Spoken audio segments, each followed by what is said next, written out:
Well, welcome to another Inside Lansing. Today's guest is Fabian Newman, Director of the IT Department for the Village of Lansing. Fabian, thanks for coming on the show again. Thanks again, Neil. Yeah, it's exciting to always be here and just to let people know exactly what's going on with our department. We want to get into that, but the first thing I thought I'd ask you, we've never asked you this question. Usually we ask you, what does IT do? But you've already given that answer. So I was wondering, what does Lansing's IT do that might be different than other IT departments? Well, we touch a lot of different things. So I always say that our IT department handles anything with a battery. And we initially, when I was first hired, did a lot of communication stuff. So it was a communications director and IT director. So we kind of always had to be a part of any promotions we did. So whether it be visual as far as graphics, or whether it be video, or whether it be just pictures. So we've always really delved deep into the communications piece. Sometimes IT departments keep those separate as like, oh, this is our communications, our marketing department, this is our IT department, and so forth. We tend to kind of work really hand in hand with all the different marketing aspects of the village. So that's one big thing. We have a tendency to kind of get involved with a lot of pieces when projects are going around town, and there's things where they may ask us to get video coverage of via drone and looking at cameras, so we may look at cameras for footage for our police department. So that's a part of the IT department that that a lot of other IT departments don't really have to deal with. So it sounds like you guys have kind of a bigger scope to deal with than what most IT departments do. Most are probably just behind a computer all day long. Well, yeah, that, and obviously we still do all the day-to-day, like going to individuals, working with them on a help desk portion or whatever computer issues they have. But for us, yeah, definitely we're really hands-on with a lot of different departments. Now, the other question I was thinking about when we were talking about IT department is, maybe you could give me some insight on what do you think makes a great IT department? Well, even part of what I just said before with communication. So it's the idea of being able to, when someone has an issue, being able to explain it to them and how they can fix that issue and come to a solution. I always tell my staff, if you have a problem, that's fine. Let's figure out a solution. I don't like to go to my boss and give him a problem if I don't have a solution. Yeah. So I always I don't even tell him the problem until I have a solution. Yeah, that's a good idea. Yeah, just because, and then not just for me, I may get it from, I'll involve other people, or if he needs to be involved, then yes, he's definitely involved. But I prefer to always go to people and say, okay, well, what's the issue?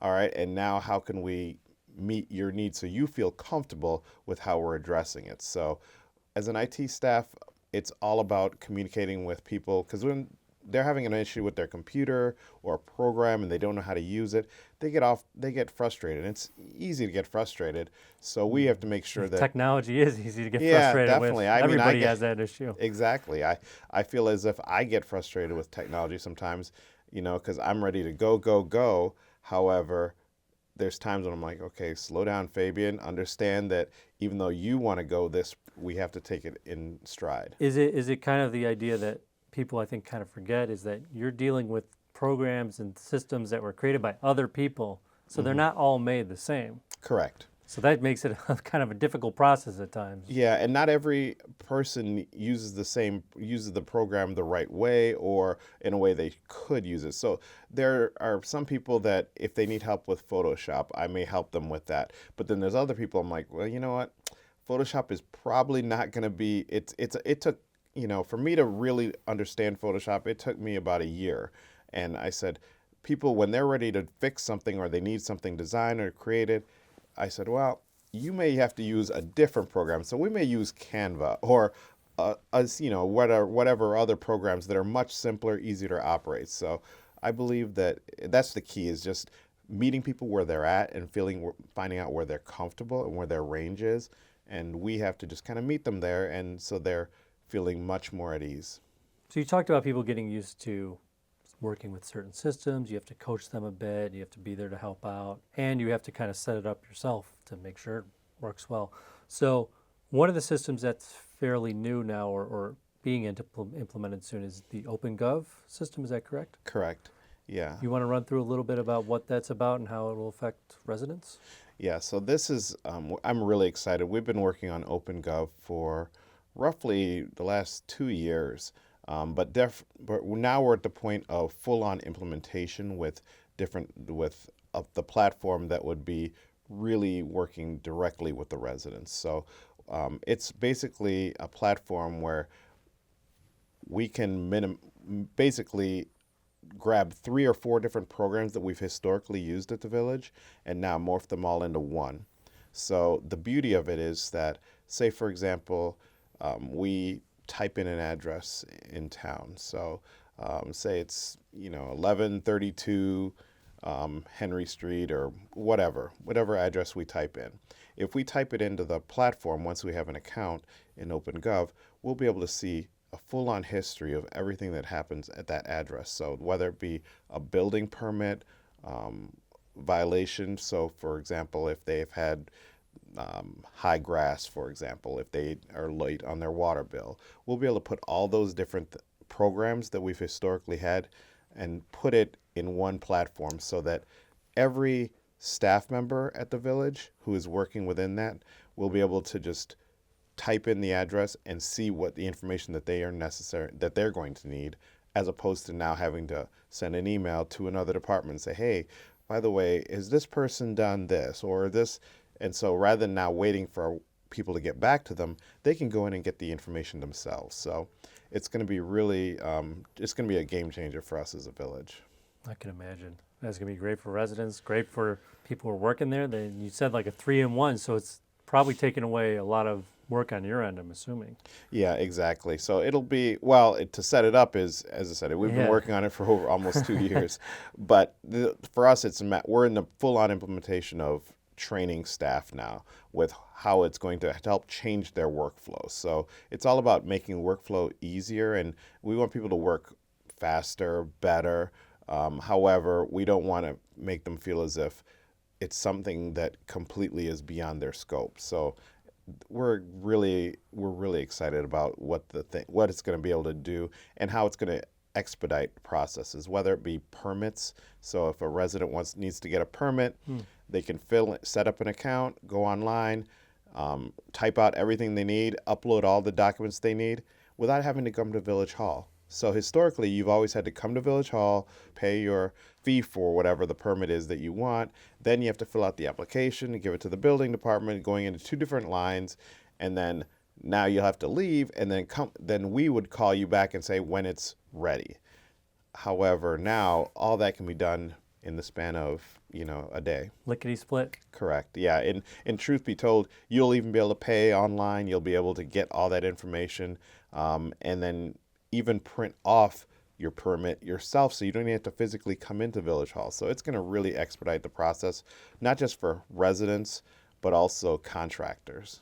Well, it's great to have that. I know residents will be probably very pleased. I'm sure you'll never hear a word from them, because if something works, you typically don't hear from people. Yeah, that's the world of IT, though. It's they will immediately, they'll talk about you like a dog if something's not working. Yeah. However, everyone's quiet as a church mouse. Yeah, if you don't hear anything, that's sometimes the best praise for whatever you're doing. No right? news is good news. No news is good news. For sure. Speaking of news, I know there's a few other projects you've been working on. Maybe you could fill us in a little bit about some other projects recently that are either close to being implemented or have just been implemented.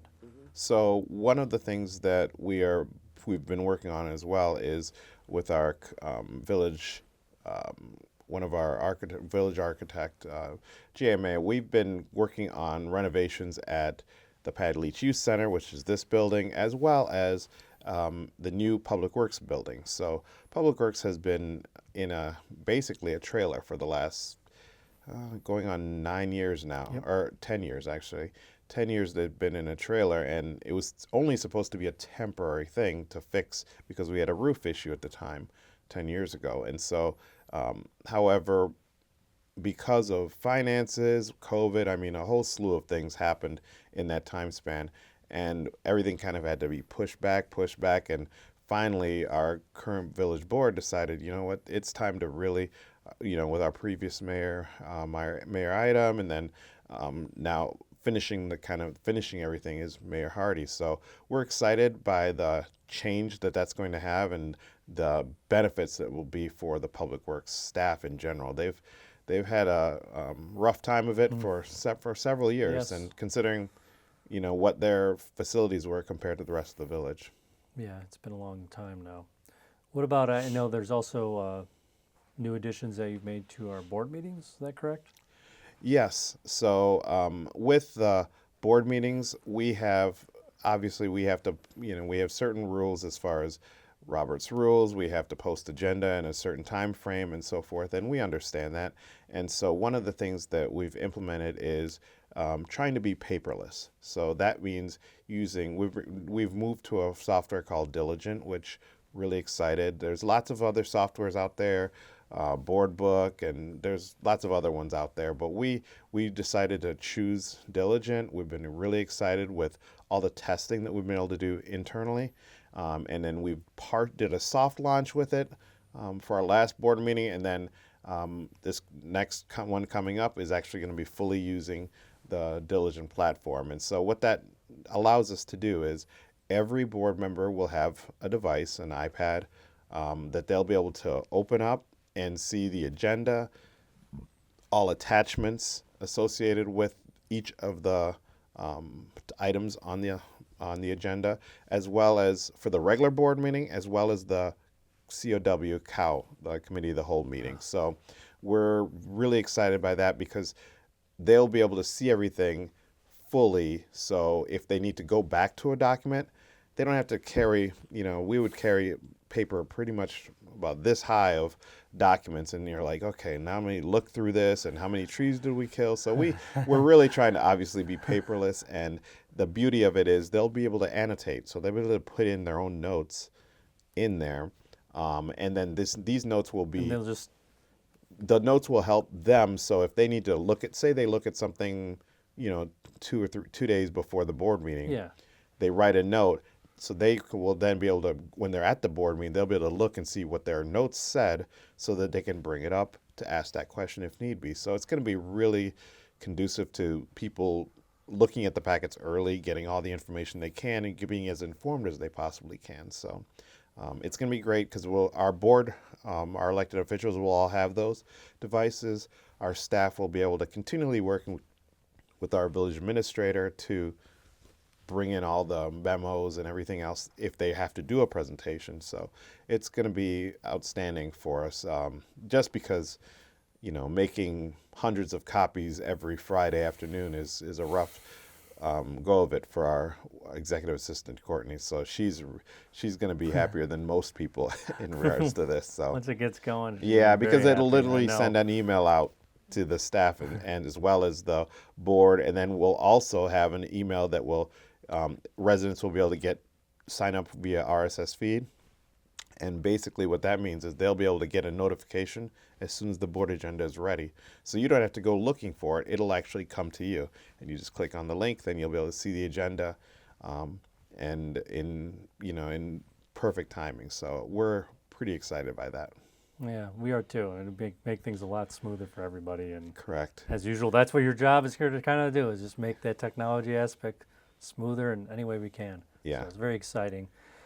I was thinking about also, we have you on the show, and we want to talk about IT, and I was thinking, could you maybe paint a picture of like what your staff have to deal with on like a daily or weekly basis to some degree, or monthly basis? Some things that you work with that would be interesting to know for the residents? Yeah, so what we do is we have a ticketing system. So if people email basically the shared mailbox and say exactly what their issue is or what they need help with, whatnot, it will go to our entire team, myself, Jocelyn, and Daniel. And so we'll all take a look at the email, and then either I will say I'll take care of it, one of us will say basically I got it, and so then we would walk through whatever the steps are needed for it. So some tickets are much more involved than others. Some, it's like, well, this is a quick fix. I can go take care of it.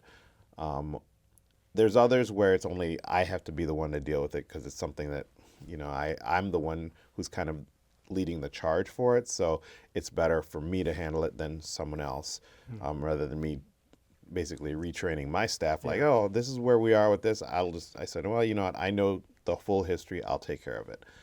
But then there's other pieces where I would immediately give it to Jocelyn or immediately give it to Daniel because that's kind of been their baby. So the way I work and I believe in my staff working is, I want them to feel the ability to take something from infancy all the way through. So from the conception of how we're going to deal with it and all the way to the end. So I think that's going to be really key for us as a staff. And so if they're working on a ticket, then let Daniel handle it. And then if he needs help, then he'll involve the rest of us. But chances are, they can usually handle that themselves. And then once they respond, and we have the ability to make comments, responses immediately in the ticketing system. And so that goes immediately back to the staff to say, hey, you put in this ticket, but could you elaborate further on what the issue is? And so we have that conversation. We have a historical aspect of that now. So if somebody else needs to come back later and say, okay, well, there was a problem once with this. How did we resolve it? You have it saved. You know what you got to do. Correct. And it's in real time. So as soon as we respond, it goes immediately back via email to the staff member, and then we address it. So that's our base of that happens. It's a daily occurrence. So we have, in a normal day, we may get, probably 60 or 70 tickets, because you realize that we have to deal with every staff member throughout the village, not just a village hall, but the police department, the fire department, public works. Here at LNN. So if, each of their requests some are simple and some are not so simple. So we're even as much as, updating phones. So there's some where they'll put in a help desk ticket saying, hey, my phone is not charging any longer. I need to. So you got to take care of phones too. Yeah, so every device we touch. So whether it be tablets, phones, iPads, computers. And so that's normal for us. That's what I would consider our low-hanging fruit. However, another aspect is obviously updates, to PCs, making sure that we have a cycle for how often we replace PCs. I tend to give people, depending on what level of user they are. So some people I'm like, well, they're more power users, so they need a higher end PC because of what they're doing. I'm saying that's us. Yeah, so exactly. So we custom built yours, for example. Yeah, so exactly. It was much cheaper for me to build a computer from scratch for you guys, as opposed to when we had the Macs before. I'm spending $6,000 on a computer, and I'm like, I could build a better computer for for about or less. Yeah, we instead of buying a $6,000 computer, I spent maybe about $1,800, and if I had to sell it, I'd probably get at least $5,000 for it. Yeah, maybe more. Probably really more if you think about it. At These least, days with everything. Yeah, with everything being up. increased right now anyway, especially with RAM. So we just have to understand that, and so every user is a little bit different, and we have a cycle of every 2 to 2.5 years we kind of look at each PC to see, okay, which ones do we need to change out and so forth. But that's part of it, as well as if someone does have an issue, we have the ability to we put a program in that is basically like the ability to remote into the PC and fix it from wherever location we're at. So it's a beautiful software piece that we're glad we got several years ago, and it allows us to fix things pretty quickly. So if it's I will say, I mean, I've seen that on our end. It's fun. You guys will call up and be like, I'll have an issue, and you'll be like, well, let me see if I can remote in, and I'll just see the mouse start moving, and you guys are doing your thing while you're on the phone with me. It's kind of fun. Yeah, it's a little. Some people are a little intimidated by it. Like, well, it's Big Brother. Are you guys always on our computer? I'm like, no. I wish we had time to just mess with people's computers. Like I said, we're just, if I need to do it, I'll let you know that I'm going to be touching it. You're all business. You're all business. So whether it be Windows updates or other things, so there's certain things we strategically do so that, like we do all of our updates at night. So I try not to have updates during the day because it slows the PCs down and so forth. So there's certain things we schedule ahead of time. So that's typical for us as an IT department. And we're fairly small, but we do hit a lot of different things. So Yeah, you do. You guys take care of quite a bit, and you seem like you're always, if you're not there right away, you get there pretty quick. Like Correct. it's going to be there as soon as you can. yeah, And I was just thinking there's another aspect that I think people don't realize that you deal with, which is the key access entry. You know, the little key fobs. We go up and you hit the door and it just unlocks automatically. Maybe you could talk a little bit about that. yeah. So one of the things I realized is that we had an aging system at our police department. So about a little over a year ago, we changed out a bunch of the locks and jail cell doors and so forth. And we upgraded that computer software, went with a software that would be cloud-based, so we could make changes right away. Anywhere you need to be. Anywhere we need to.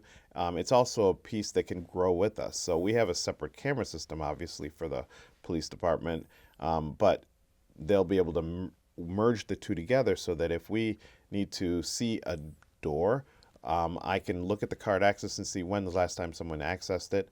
Or I can look directly in the camera and see exactly, okay, who's there. They may press the button and it's not working. I can see, oh, that is who's supposed to be let in, and we can just remotely let them in. So Wow. we've been upgrading. We upgraded that at the police department last year, which was fabulous. They've been really happy with the changes because that was needed for over a decade. They've been needing really some changes over there. So we upgraded a lot of things there, as well as now we moving that same system village-wide. So we finished in September, we finished the village hall. So now the village hall and the police department are on the same system now.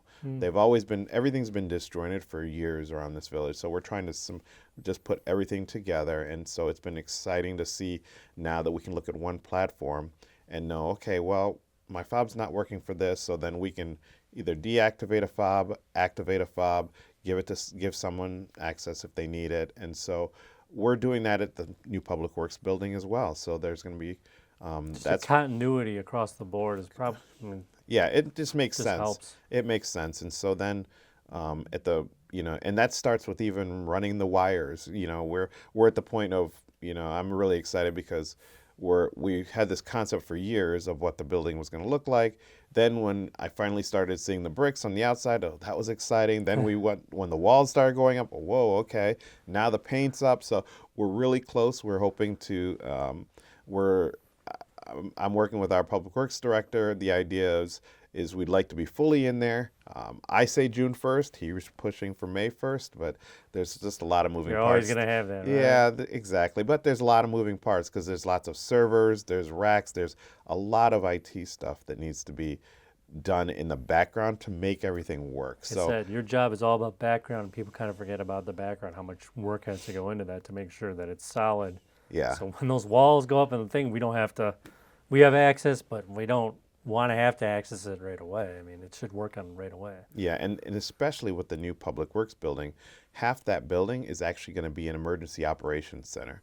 So Right. say we have a Yeah. catastrophe, a really big situation within the village, we'll basically have a command center built in over there that will allow us to be able to access cameras village-wide, access different resources that we need to do, so we can go in as a team. So all the elected officials, the directors, we can all go into one room and see all the different pieces that we need and make real decisions in real time because we'll have the information at our fingertips. And even if, God forbid, something happens at the police department, we want to basically, if the police department were flooded or something major happened, we'd be able to move everything to the EOC. They would have an area in the EOC that would allow them to have temporary operations, until we get everything. And it's just it'll be a matter of flipping that switch. But it's kind of like, and it's funny, it's kind of like Flipping that switch. Yeah, but the key is this.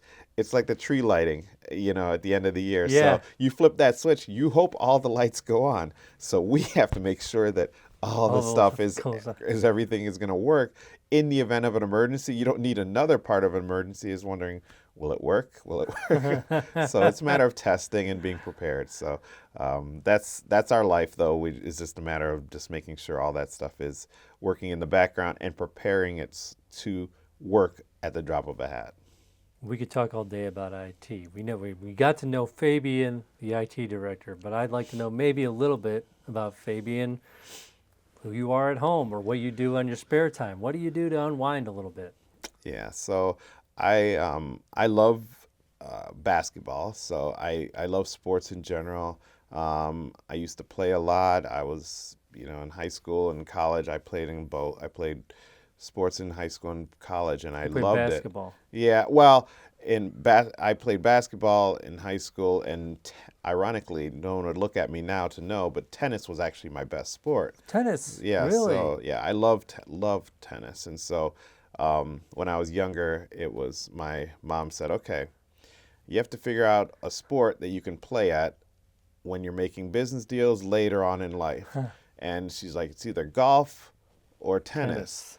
I didn't like golf, so I tried golf, and I'm like, this is not for you. this is not for me. I said, let me try tennis. I love tennis, and so tennis was I love. Yeah, as I said, it was my favorite sport. And how much have you used that for the business side?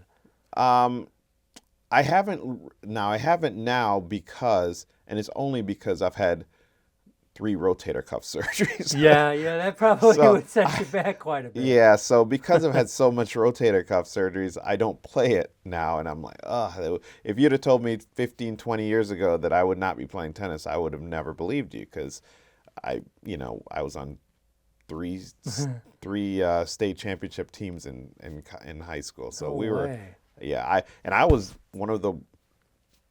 was probably the lower of we had 2 teams in my high school. It was kind of I won't say bougie. Well, it was a bougie high school. So the high school I went to was very, it was a lot of kids went there that were, a much higher tax bracket.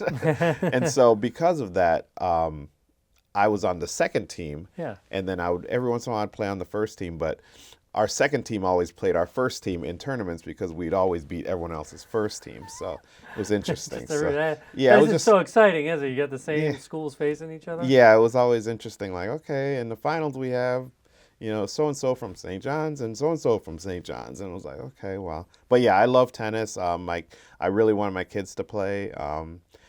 They all liked it, but they didn't really like it like that. So they did a myriad of other sports, but I love basketball as well, and so I've coached basketball. That's what I do now to kind of get my mind away from other things when I don't want to think too much. I just want to enjoy people, and so it's a great way to have relationships. For me, it's been great with my kids. My boys all played basketball. My daughter played basketball, and then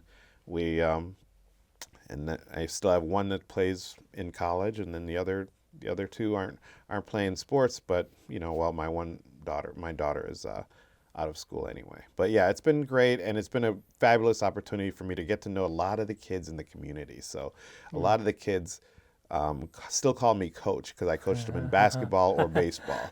So that's kind of what I'm. That's got to feel good going around. Yeah, and calling you coach. It's kind of funny. It's great because you've had an impact in their lives, and so for me that's been that's been one of the biggest blessings in being in Lansing, is just feeling like I have relationships at the high school level, grade school level, with coaches, teachers, and students. And so, that's how I unwind, and that's kind of what gets me going, so to speak. And so I got back to it this year, and I'm really excited about doing so. That's exciting. I know you mentioned it's good to know that you had an impact on their lives. Mm-hmm. And I'd say that kind of wraps up my thoughts on the IT department as well. It has an impact on our lives in ways we don't ever fully realize. The last word we'd like to have today with you maybe is just, is there anything else towards the future you'd like people to know about, or just what about the IT department would you like residents to take away overall about what you're here to provide?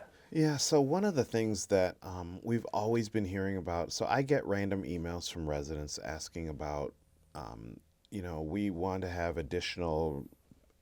they have trouble with speeds of internet at home. And so they have different providers throughout whether it be, Comcast, Comcast, AT&T, yeah. whatever. So they have different providers, but they still always want more options. Everyone wants options, right?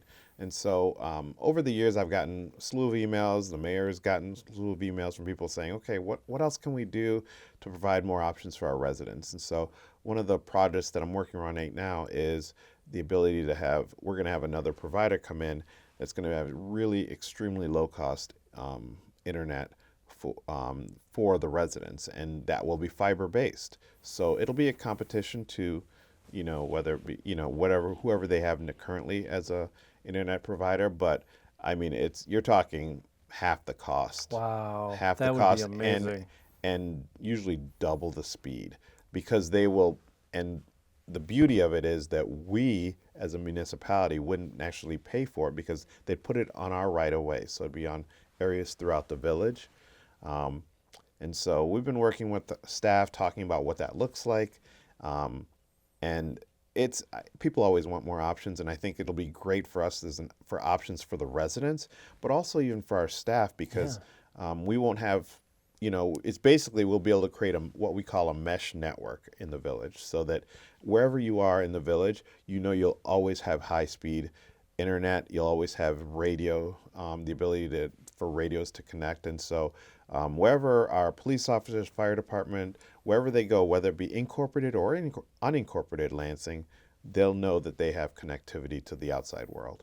That sounds amazing. I know Yeah. I would sign up for Yeah, that. it in a was heartbeat. actually one of my original goals when I first started here at the village, and I was like, well, it's a pipe dream, and No, it's maybe not. eventually, but I think we're working with different staff. I think we're going to get there. And so, there's been some communities around the country that have done this. Google, I know, has done some stuff like this in Kansas City and other places, but we're pretty excited that we've been doing our due diligence with this company to make sure that that they can provide what they say, and I think it'll be great for us. Said pipe dream. That's got to be a real good feeling to see it possibly coming to fruition. Now, Mm-hmm. like you said with the building, you're finally seeing that come together. Correct. So you got to be really excited about that. Yeah, and it won't take that long, actually. A year from now, the first wave will be done. So we believe so. Well, we'll have you back on the show a year from now so we can get the update on that. Okay. And as always, it's just great to have you on the show. We love hearing about IT. We want to hear more, so come on back. And we just want to thank you for being on the show today. Oh, thank you. It's been my pleasure. As I said, it's great to inform people of things that they may not be fully aware of. And thank you for watching. We'll see you next time on Inside Lansing.